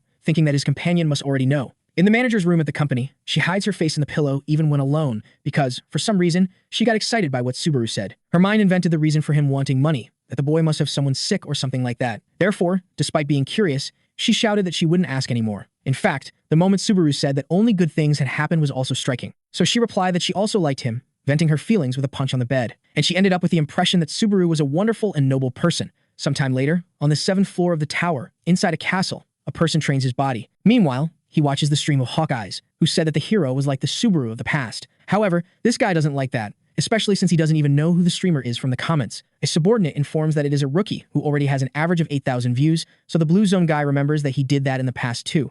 As they talk about the player, he understands that Subaru is the guy who supposedly mastered electricity. From what he sees in the recording of the stream, he agrees that it is impressive, because it reminds him of what Sako Shuhei used to say, "Do not let your eyes stray when throwing a spear." Amon explains that he tried to learn everything from the Blue-Eyed Lancer. After all, everyone who was part of that guild was the best of the best. For some reason, people forgot that it wasn't just Subaru who was a monster, and that their deaths were suspicious. Hokwai continued saying that he didn't need to explain anything more. Then Amon and the subordinate get irritated, thinking that the streamer is trying to go viral. The player turns off the TV immediately and asks why he had to watch that program. However, the subordinate explains that it was the guild leader who requested it. The thunder is the symbol of the blue eyes, and the blue eyes are the mother guild of the blue zone. The subordinate says they managed to get information about the hero being crazy for money. That's why he takes a cloth off a pallet and shows the player 100 gold bars. Then, Amon is startled, but not because they are going to spend so much on the contract, but because Subaru only wants cash. Returning to the Thunderpath challenge, since the city is destroyed, people need to fix everything. The blonde leads the knights to help treat the injured and distribute medicine, but that worried face becomes happy when he sees the protagonist arriving after the battle. Peleus says they were very worried when he fainted in front of the village. Then, the hero says he still feels a bit unwell, and the friend understands. Changing the subject, the hero asks to talk a bit, so the blonde suggests they chat later.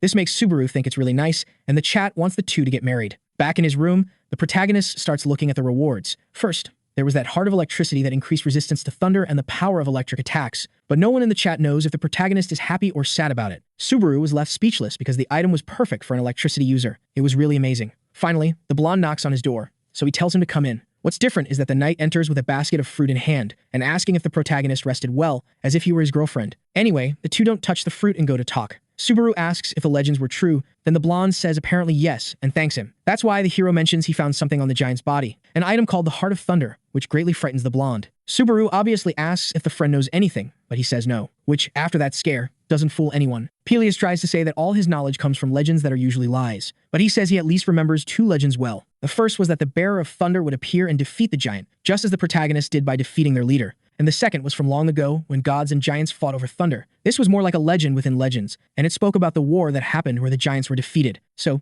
this Heart of Thunder of the protagonist was probably created by someone. The creator doesn't appear in the legends, but seems to have a purpose. Peleus says it's for humans to be able to use lightning, and that they need it to be able to fight against the gods and giants. That's why the blonde believes this is an item to level the playing field. When the story ends, the system announces that the Thunder Path is over. The hero earns 17,000 achievement points that increase his thunder skill to level 3. His body begins to shine, and the blonde becomes desperate. Then, suddenly, the protagonist disappears and is teleported to the third floor called Ordinarl. He materializes there with a kind of teleportation base. The players see the protagonist there but are fed up because he is wearing the Narukami mask. Love or Hatsuka sends 1,000 credits congratulating the hero, but he doesn't respond because he remembers a memory there. In the past, when he first arrived on the third floor, it was where he met Rina. She was embarrassed because she had lost her friends, so she asked if the hero had seen someone tall like him or maybe even a bigger palm. Then, the hero said he had seen, pointing to a corner and saying they must have gone that way. Rina ran immediately, but 2 steps forward she was already lost again and didn't know where to go. Seeing this, the hero called the girl to go together to find those friends, which made Rina very happy. But it wasn't as if the protagonist had anything else to do. Thus, the two introduced themselves,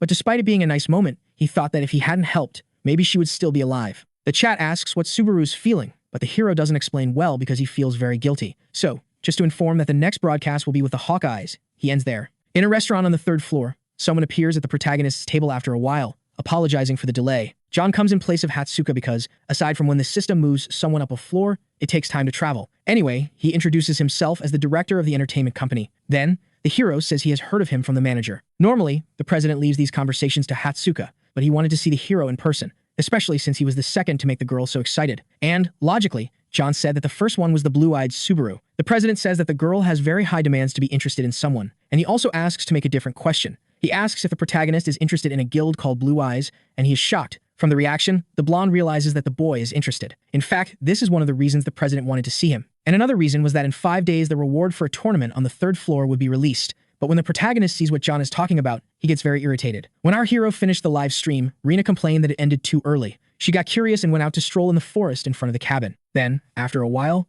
when she found Shiger, she asked if she was done, and the girl replied that yes. Rina asks what her friend is doing. Then she says she is thinking. Because in front of the two, there are some warriors who have frozen, and she still doesn't know if she should kill them or let them live. Rina says that her friend should kill them, but the other isn't sure, especially because, if it were Kazuki's doing, he wouldn't send small fish. But leaving these assassins alive could also be a problem. Rina, for her part, doesn't like the idea of their location being exposed by these guys. Because of this, she summons several blades from the ground with her magic, and using a hand gesture, aligns them all. Shiger tries to shout for her friend not to do anything, but Rina doesn't even think. She throws those blades at the frozen warriors, destroying all of them. Until in the end, only some pieces of ice remain. Rina says that, regardless of whether it's the blonde's doing or not, they can't send assassins back. She also says that her friend's indecision is bad and that she needs to be more rational. Changing the subject, a message arrives on Shigeru's player Kit, but when Rina sees what it is, she is first shocked and then very furious. The two get irritated, but Rina much more so, especially since they were selling Toshia's shoes. Shigeru calms her friend down by saying it's a trap to catch them. Some know that they are alive somewhere, but even so,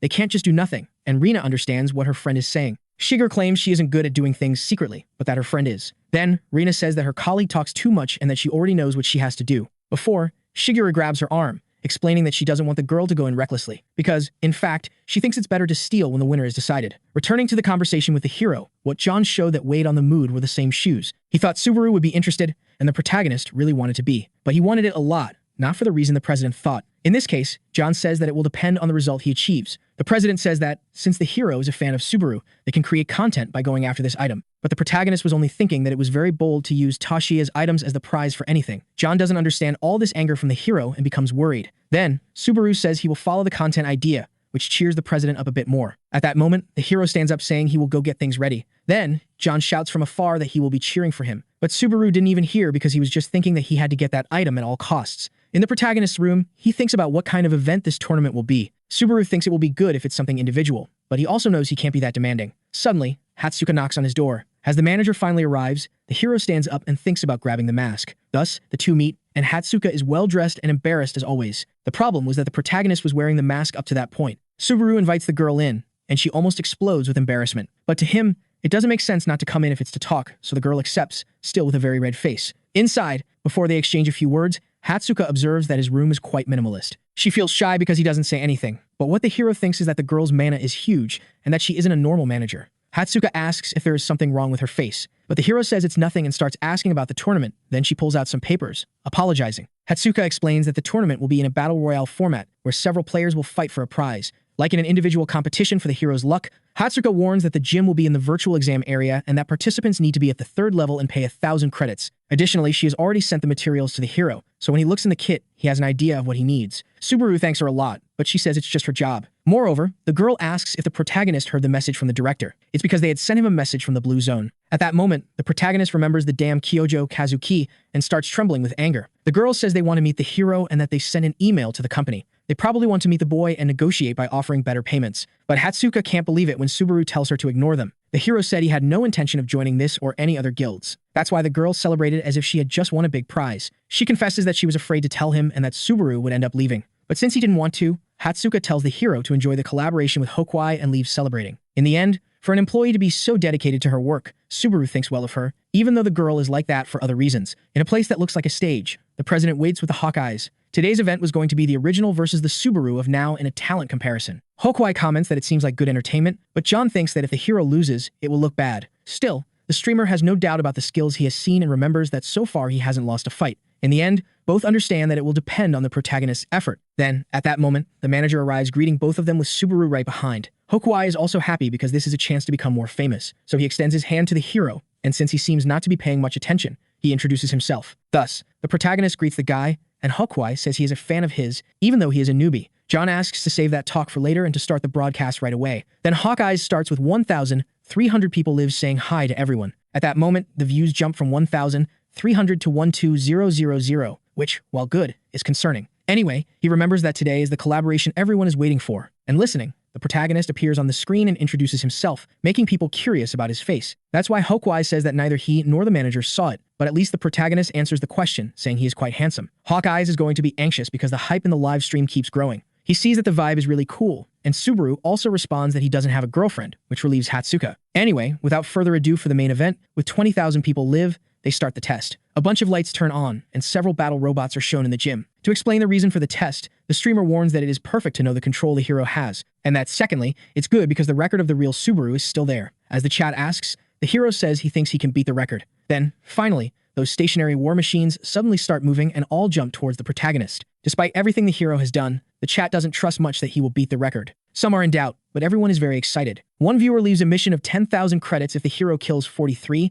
but he doesn't accept because if he loses, he has to take off the mask. The problem is that other people put in more credits, so Subaru ends up accepting. And since the live stream is from Hawkeyes, he warns that they don't need to worry because everything won will go to the hero. Thus, he asks the protagonist to pay attention and starts the show. It will be 3 minutes of fighting, and at that moment, several killer machines jump on Subaru. He activates his thunder power and starts defeating several at once, then grabs one machine's head and crushes it into the ground. Everyone is shocked that the hero eliminates the enemy without needing to use the sword, but he draws the demonic sword and manages to cut down half a dozen in one attack. The chat is stunned, but the machines keep appearing and coming at the protagonist. After 1 minute of the 3 minutes, he jumps over the enemies, just like he used to in the past. So, in an aerial battle, he grabs the demonic sword, channels lightning power into it, and strikes the ground, sending all the nearby machines flying away. In half the time, the hero has already managed to kill 26, which was quite close to second place. Then the chat started crying over the credits they were about to lose. On the scoreboard, with 13 seconds left, Subaru has 41 kills, and he continues to defeat those machines. With one more sword attack, he makes 42 kills,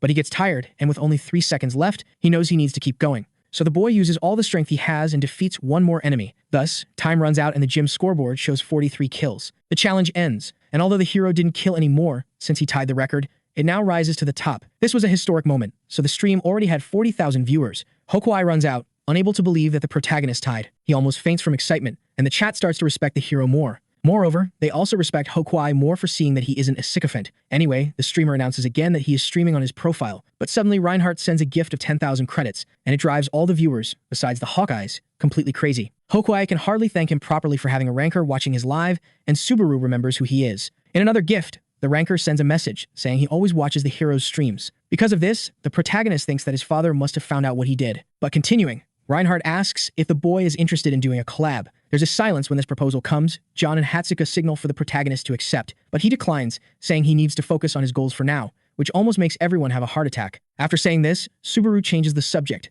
asking his friend to clean up the mess, and leaves without saying anything more. John and Hatsuka ask why the protagonist didn't accept. John explains that collaborating with rankers of this level is something that almost never happens. However, the protagonist says that if it's really that important, he will become one, and there's an awkward silence once again. Hokuai quickly says that everything was very good and that he will send the boys money, but he also asks to make a question. The streamer comments that Subaru didn't seem as well as in previous times, so Subaru is surprised that he noticed. And since there's no way to escape, he explains that whether he won or lost, he was screwed. In fact, the focus of the live was to grow more, but breaking all the records wasn't good. If he had won, he would gain quick fame, but the rivalry would die. Now, if he had lost, people would say that Subaru was a braggart. That's why the hero sought a result that wouldn't cause any problems. Staying right on the fence was what he thought would be best. Thus, Hokuai asks if the protagonist could have broken the record, but Subaru also decides to leave his friends curious. After all, he could no longer change the result, and now it would only depend on how people would interpret it. At the ranker's house, he gets furious and punches his own table. This is number 121 inches, the ranking called Reinhardt, the leader of the Golden Lion Guild.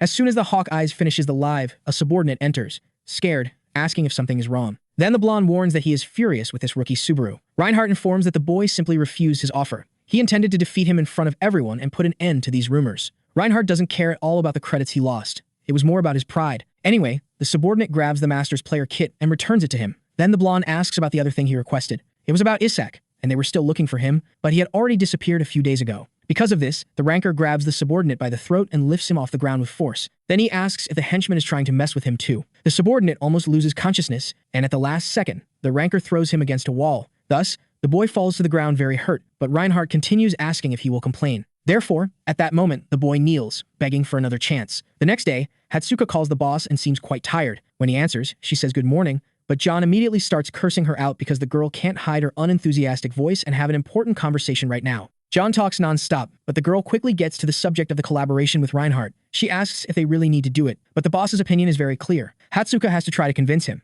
Honestly, John says that the protagonist's mindset is good for a player, but the girl hangs up because she has already made up her mind. The girl can't stop thinking that this will be a good opportunity for the hero, so she wants to try to convince him. When the doorbell rings, the protagonist opens it looking like he has a clean face, but in reality, he is still wearing the mask. Subaru asks if the girl wants to see his face, then she says no, but starts talking so much that it seems like she does. That's why the hero asks why everyone is so obsessed with Subaru. Hatsuka replies that it might be because he was born with bad status or just because he is nice, but also because he was their hope. The girl explains that the protagonist may not know, but the first time he climbed the tower, there was nothing. You could only see monsters everywhere, no money or food, and it was a miracle to survive. But when a person climbed, they earned credits, and gradually, humanity changed the place. In the past, it was the great players who created the hope that the tower could be conquered, that it was a world they could enter. And the one who played the biggest role in that was Narukame's Subaru, because his achievements were not just about climbing floors, but being the first person to prove it was possible. The hero asks if the girl thinks that way too, but about that, she says she will keep it a secret, just like the boy with the mask. Anyway, Subaru apologizes for them talking there, inviting the girl to come in, but she gets very embarrassed, says she is leaving, and this time, she really does. In the end, she couldn't talk to Subaru about the collab, but she was much more shy because the boy invited her in every time. Sometime later, the hero goes live, and immediately a bunch of people sends paid messages to him about collaborations. People also want to know which faction he will choose on the third floor, basically paying to get some good information. At the beginning of the third floor test, the system lets you choose between the Ottoman Kingdom and Conrad. The faction changes everything on that floor because each kingdom hates the other, so the hero chooses the Conrad Kingdom, which has 3% of the players choosing it. In the resting area of the Conrad mercenaries on the 3rd floor, the protagonist enters and they immediately focus on him. A bully was waiting to find a newbie to mess with, so he goes up to the hero and bumps into his shoulder. The problem is that the one who goes back is the guy, and he almost falls to the ground as if he had hit a wall. The bully shouts, asking where the hero is going and questions what his problem is. But the hero says he is the one with the problem because he bumped into him. At that moment, the boy grabs Subaru by the shirt to hit him a few times. This is Vulture, who is known for intimidating E-rank mercenaries. He says he is a B-rank mercenary, but the protagonist simply activates the lightning at his feet and delivers a killer kick to the bully's chin. Thus, he flies away all crumpled, and when he hits the ground, everyone in the bar stops laughing. Some are scared, and others are interested, but Vulture's friends don't like this at all, and they cowardly join together to hit the hero. The problem is that a few more weaklings don't make a difference, so Subaru kicks the butts of all of them. In the end, the person who was interested came to praise Subaru, and he also introduced himself as Raymond, who is an A-rank examiner. The man asks what the hero has done, but since he is an E-rank mercenary, he says nothing much. The 3rd floor test is to take on various jobs as a mercenary and earn 10,000 AP. The problem is that completing an E-rank mission barely gives 50 of those points, so players spend a year there. Raymond realizes that the protagonist is from another world and says there aren't many of them around. Even so, he says he can't give special treatment to the boy, especially since he is leaving. Subaru, however, knows a way to pass faster that he wants to test now. He says he can fulfill a man's dreams and explains that he is talking about making the Thunder Cave belong to the Conrads. Raymond shouts immediately because only A-rank mercenaries take jobs there, but the hero knows that it is also a battle of pride between the two kingdoms. The Thunder Cave is a special floor on the 3rd level, which no mercenary or knight has managed to clear. Between the two kingdoms lies a giant mountain that both have been trying to conquer for decades. Conquering the Thunder Cave located there means gaining a passage through the mountain and achieving military advantage. That's why the hero says he will clear the place if he earns a rank, a title. Raymond thinks a lot because the boy might take advantage, and the hero considers taking out the old man if he wants to cause trouble. However, that's not necessary because Raymond says he will write a letter of recommendation. After all, raids always need strong men fighting. Thus, Raymond warns that the protagonist needs to wait for the group in 5 days. Suddenly, 3 subscribers of the hero send a total of 35,000 credits for him to clear the dungeon alone. Unfortunately, in 5 days would be exactly when the tournament would end. Raymond, for his part, still says he can't believe it. He confesses that he challenged the cave when he was younger but lost half of his group. Then he gives the letter. But the hero says that this won't happen again because he plans to go alone. Raymond shouts that the boy is crazy because the minimum to challenge the place is 20 people. But Subaru calms the old man a bit, giving the excuse that he doesn't want to use their forces. And he warns that he has no comrades, but for a short time. At the top of a mountain, Reina comments that she is increasingly impressed with how much the hero resembles Subaru. She watches the live stream, and the protagonist says he won't take on other missions. In fact, he says he will stop streaming for a while. And he simply turns off when Reina was enjoying watching on her way to the 3rd floor. But she also finds it funny because the real Subaru would do the same. He simply does what he wants, exactly as it would be if his former leader were a streamer. And since he somehow learned that the hero will also participate in the tournament, he thinks it's good to have a chat, and obviously hopes he won't manage to get the item. Later, on the 3rd floor, Hatsuka praises the hero, happily saying that the protagonist has gotten the hang of imitating Subaru. If he also just took on some normal jobs, it wouldn't be fun to watch. Hatsuka asks what the boy will do next, then he says he will hunt until the tournament starts. After all, he also wants to gauge how much thunder he can use with his current level, and then fight to prevent someone else from getting his companion's item. In the afternoon, Ginzaki Naoto from Blue Zone looks for Subaru, very irritated about having to talk to him. He doesn't care if the boy conquered the thunder because he didn't even want to be on this floor. Anyway, when he enters a bar, it's John who is waiting, sitting with a good beer. The two sit down to talk, and the president says he knows Ginzaki wants contact with one of his streamers. Ginzaki, for his part, gets furious just that the protagonist isn't there. John warns that he is taking care of his own business, but the Blue Zone guy doesn't think there's anything more important than his guild. Anyway, the president reminds him of the declaration the hero made. In fact, Ginzaki wanted to talk to him personally to negotiate better, but he starts to think that it's John who is making it difficult for the two to meet. Ginzaki bangs on the table, saying he can see when someone wants to keep the golden goose, but he asserts that the hero will be better off in a big guild rather than streaming. The problem is that John disagrees on this point, especially since he knows Ginzaki for going after players who work streaming. Ginzaki tries to say that he doesn't want to make Blue Zone an enemy of Souten, but John warns that they prioritize their employees and their decisions above all else. For an adult man, Ginzaki says that the president is being very naive. However, John counters by saying that in this world,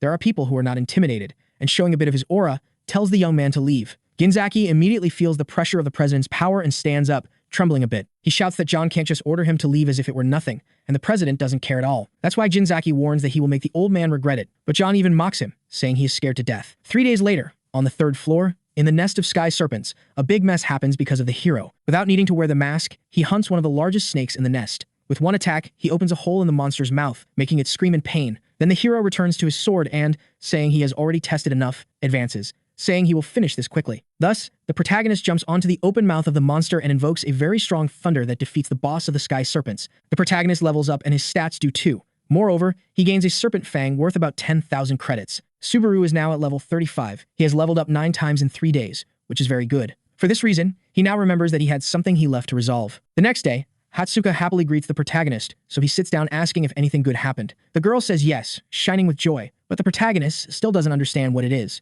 Finally, he remembers it's about the collaboration and apologizes. Hatsuka doesn't blame the hero for refusing because it's also something Subaru would do. But if the goal is to be equal, she hands over a document stating the only difference between the two. In fact, it was a document with money from the live with Hokwai, 49,000 credits. Hatsuka comments that she could have given this at any time, but she wanted to talk to the boy. She says she has a friend named Seijin, a gambling addict who taught her some things. Basically, he works with bets on who will win or lose. The higher the chance, the lower the payout, but it's also a more guaranteed return. About this, Hatsuka explains that the hero's payout rate is 6.1, while a certain player's is 1.2, making him the favorite to win. When the hero asks, the girl says the boy's name is Omar Schneider, a player from the Blue Zone who has been on the 3rd floor for 10 years just to try to clear the Thunder Cave. Hatsuka also says that Omar must be looking for the hero. After all, the statement he made saying he would clear the cave alone was like laughing at his 10 years of effort. First, the hero warns the girl that she is a bit too close. This time, Hatsuka feels more embarrassed than ever, so she goes back to her chair, asking Subaru to just prepare. On the 3rd floor, in a place called Ortonaro, 2 horses pull a cart very quickly.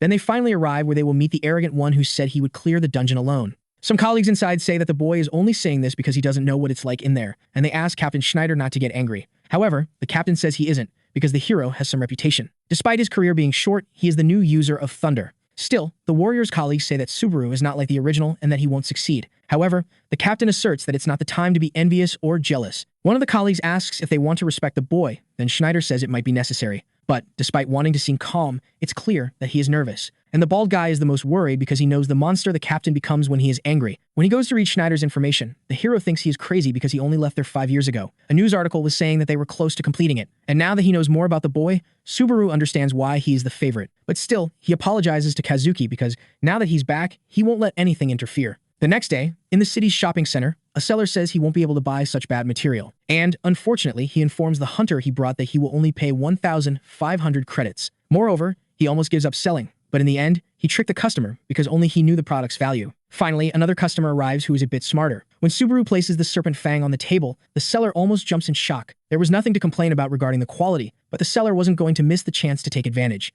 At that moment, the merchant evaluates the material as rank B and that it would be rank S if it weren't for a scratch. Additionally, he also says that the protagonist arrived at a bad time because he is full of identical items. That said, he has the audacity to offer 8,000 as if it were a lot. In fact, Subaru even thinks it's fair because of the value he remembered from before. However, Schneider appeared there saying it was worth at least 15,000 and debunking the seller's bluff about having several of them. So, with the two facing each other, the captain and the protagonist end up greeting each other. Later, in a rather unconventional restaurant, the two boys sit down to get straight to the point. After all, they are not boyfriends to be relaxing together there. But the hero still doesn't believe that this place is where Schneider comes to have lunch. Finally, the captain soon talks about the Thunder Dungeon, and Subaru reaffirms that he will clear the place alone. Schneider gets irritated and says that many people reach the 3rd floor with their noses in the air. Subaru asks if the captain thinks the same of him, and although he does, he says he respects the hero for his talent. But he still doesn't believe that the hero can be compared to the original Subaru. The protagonist thought he was going to talk to a weirdo, but saw that he was someone serious. Without further ado, the captain reveals that he has a proposal, and grinding his teeth, tells him to take it back. Schneider finally vents that he found the boy's words very arrogant,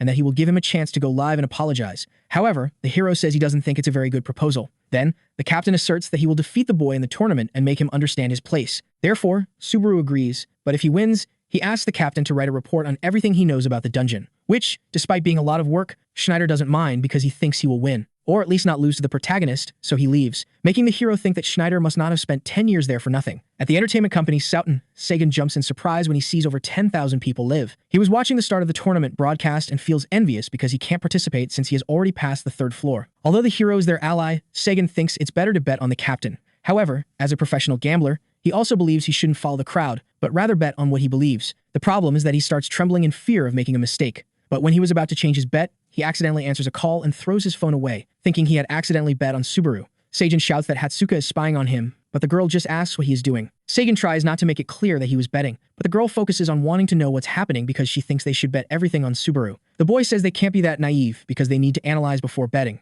Sagan yells that Schneider is a much more rational option than Hatsuka's crush. Hatsuka doesn't back down and bets next month's salary on who will be right. But in the middle of the conversation, someone in a hood passes by, making her lose focus. Therefore, the girl hangs up on her friend without saying anything more, which leaves Seijin confused because the girl isn't the type to propose bets. Walking in the city center, a subordinate of the captain asks what the hero was like. Then Schneider confesses that he was no amateur. The bald man worries about Schneider losing, but this makes the captain want to beat him up, because, for now, he will only be sure when they see each other in the tournament, and Schneider himself doesn't think there's the slightest chance of losing. From the top of a building, a hooded person sees all this. She was already wanting to take a look at the favorite of the competition. It's obviously Rina, and she compliments the boy's sister a bit. Finally, on the day of the tournament, most people head to the Colosseum in the city of Ortonaro. Our hero is already inside the Colosseum and very close to the entrance door. Then he finally shows his face inside and sees that there is a huge audience watching. Apparently, people didn't know that the boy was participating. They wanted to vote for him for second place, but suddenly, the first place appeared. With his spear on his back, the captain prepares, and everyone cheers, showing that they are big fans of him. None of those hundreds of people shout the hero's name,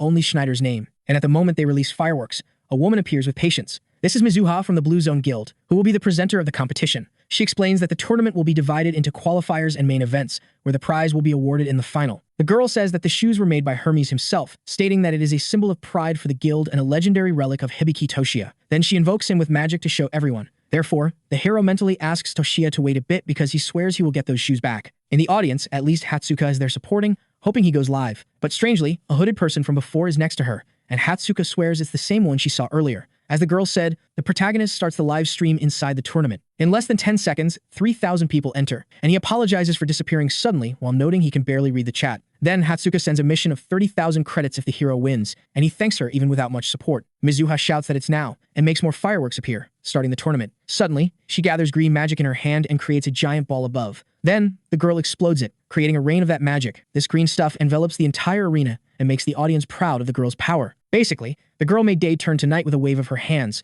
so now it's in this darkness that the eliminations begin. The challenge system warns that if you die, you're out, and that the round will end when there are 1,000 survivors left. It also states that everyone is an enemy and the game starts with 10,000 participants. Obviously, no one should make the hero a target in the preliminaries. However, just when he was thinking of conserving energy, several people sent money for him to farm aura. Because of this, suddenly a person passes behind the hero, and he tries to flee, knowing he'll be screwed if he tries to fight. But what the hero sees is a walking pile of money running. Out of nowhere, 1,500 people are already eliminated, and the scene cuts to the captain's perspective. He doesn't care about the small fries, and in the elimination, he wants to go after the hero. Suddenly, an arrow almost hits him. There was a guy hiding who tried his luck and got very close. But it wasn't just one guy. No, because he wasn't crazy. The boy had a group of mercenaries. A bald man thinks they shouldn't take the risk, but the leader feels confident because it's several against one. Because of this, Schneider says the plan isn't bad, but they picked the wrong person. Another bald man is the first to try his luck, but when he finishes speaking, his head disappears, and the guy falls to the ground lifeless, driving everyone crazy. No one managed to see how the captain hit the bald man with the spear, but now Schneider doesn't want to know because he's seen many tough guys like them,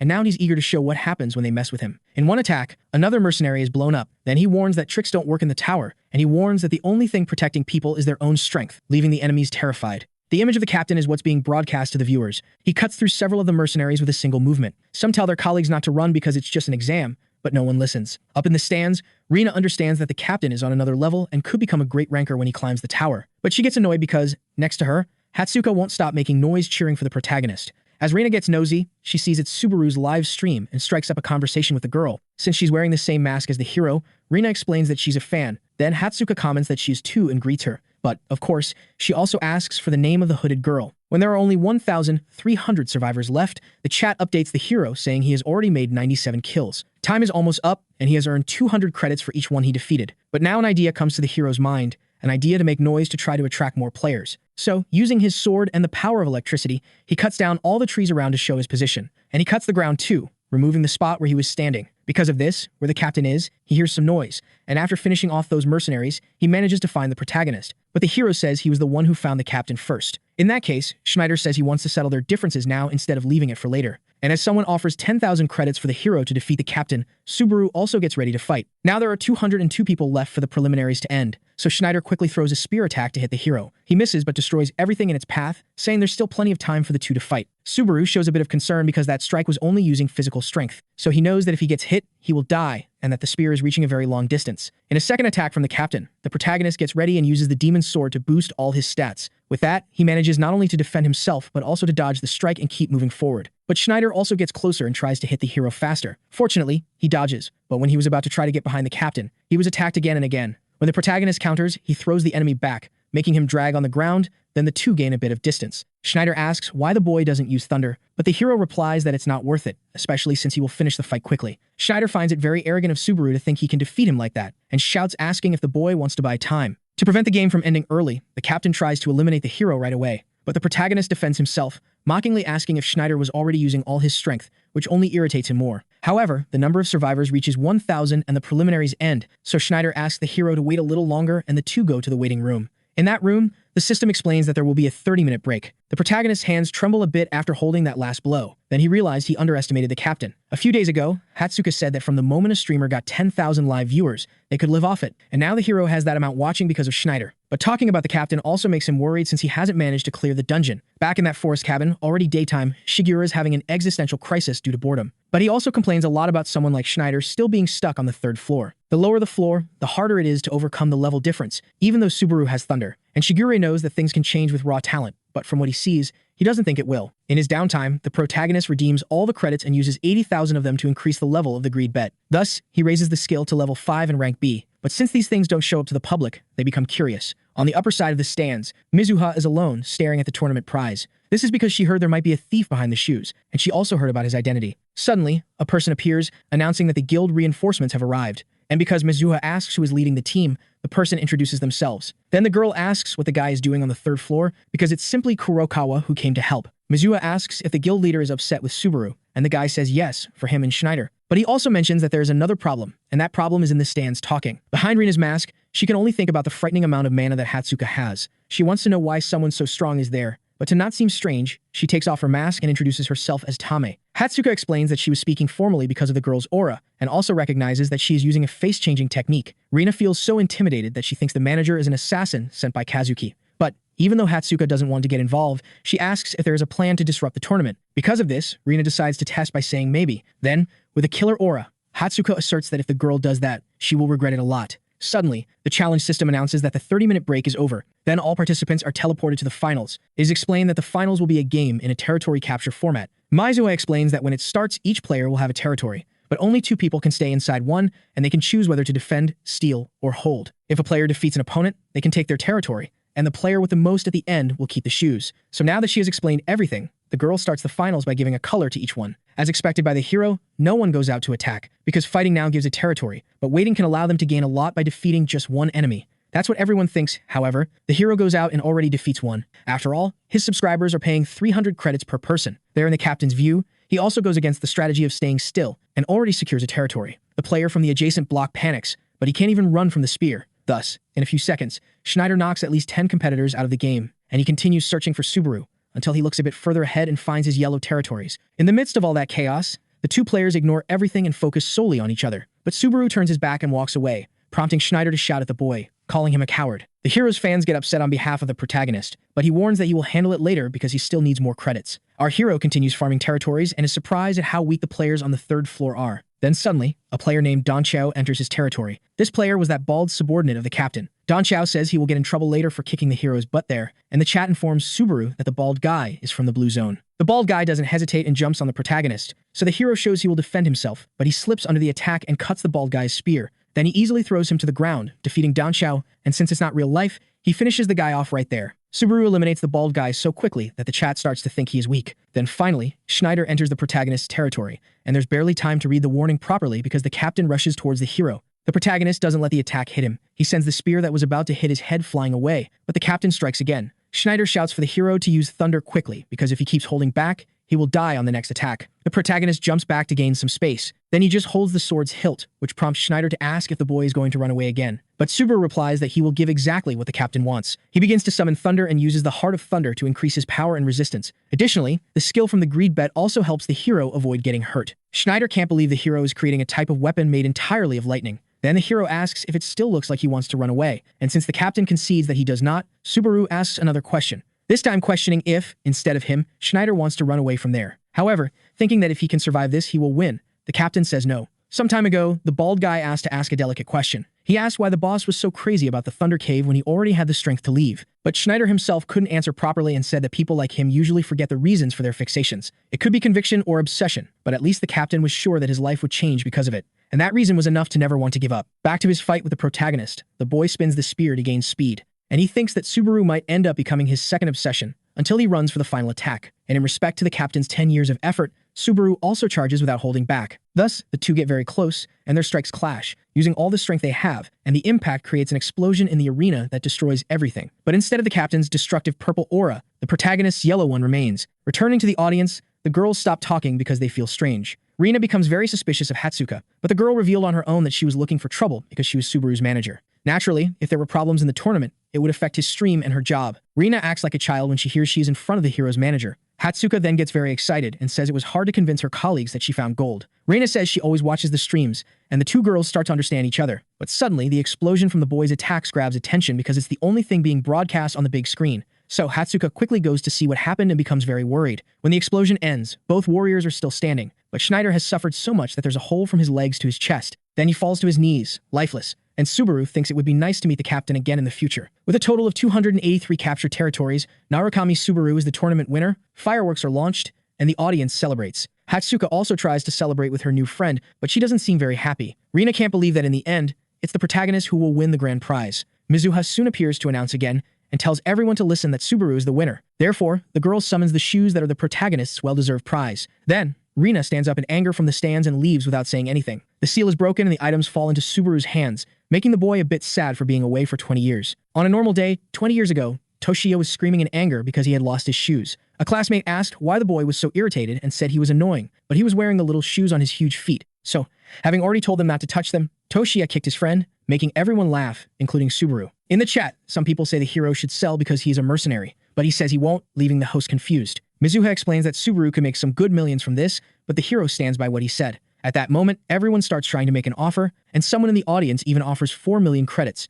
Therefore, the protagonist invokes a very strong lightning power from the sky, and after demonstrating this power, he warns that he won't sell even for 10 million credits. Anyway, after saying everything he had to say, the hero simply turned around and left. At the same time, still in the city, Amon and another player had just watched the broadcast. The boy didn't even know what to say about the protagonist winning. The player named Hanamaki Hiyori says that at this rate, the hero will become the true Subaru, especially since, recently, people were already believing that the new one was better than the old one. Hanamaki explains that they are comparing the two players a lot, but for Amon, someone is definitely influencing this trend from behind. Hanamaki says that even she thought the two were the same, but since Amon disagrees, the girl mentally calls him a fanboy. Anyway, the girl asks if her partner isn't excited about what will happen from now on, but he replies that he has no interest because they both have a job, which is to hunt down the person who will try to steal the shoes. And like a good alpha male, Amon leaves the girl behind alone, even though it couldn't be said they were that alone.